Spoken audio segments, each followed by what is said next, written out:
خب یکی از دیدارهای موفقه هفته سوم در ورزشگاه قدیر اهواز دیداری که داره برگزار میشه و اینجا هم آفسایدی که اعلام شد. تیم تراکتور در سمت راست تصویر خواهد بود و تیم استقلال خوزستان در سمت چپ تصویر. ببینیم که از نظر قدرت بدنی شرایطی پیش خواهد اومد که واقعا مشکلی رو برای تیم تراکتور ایجاد بکنه یا نه. پشت محوطه جریمه فرصت برای تیم استقلال خوزستان و توپی که از کنار دروازه به بیرون میره.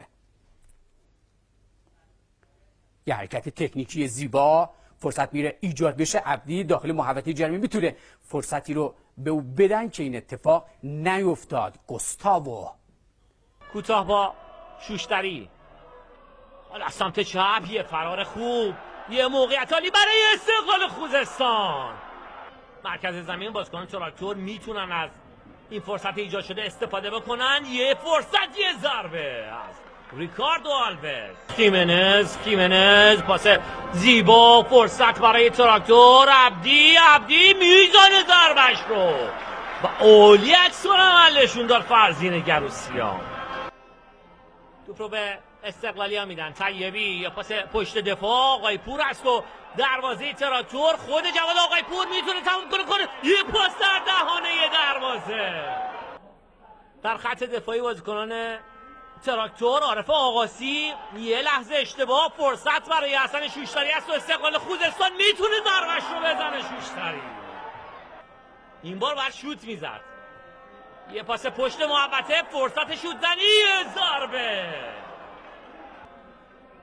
گوستاوو برای ریکاردو آلوز، از همونجا تک زد برسول، یه ضربه سر.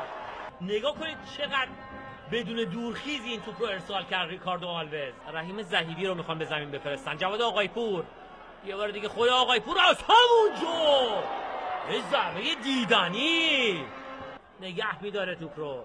خود جواد برای رحیم زهیبی توپ رو داد و گرفت. حرکت دیدنی آقای پور. باز هم توپش از بالای دروازه به بیرون رفت. زهیبی از تو دروازه، یه ضربه دیدنی از رحیم زهیبی.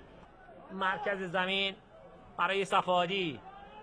آلوز یه بار دیگه ارسال، این بار دیگه گل. گوستاوو گل رو به ثمر میرسونه. باز هم روی ارسال های دیدنیه ریکاردو آلوز. این بار گوستاوو کار رو تمام کرد. هرچی به مهدی عبدی داد نزد، یه دونه داد گوستاوو که کار رو تمام کرد. در 92مین دقیقه شاگردان پاکو خمز در یک بازی سخت خارج از خانه 1-0 بر حریفشون پیش افتادن تا روند رو به رشد تراکتور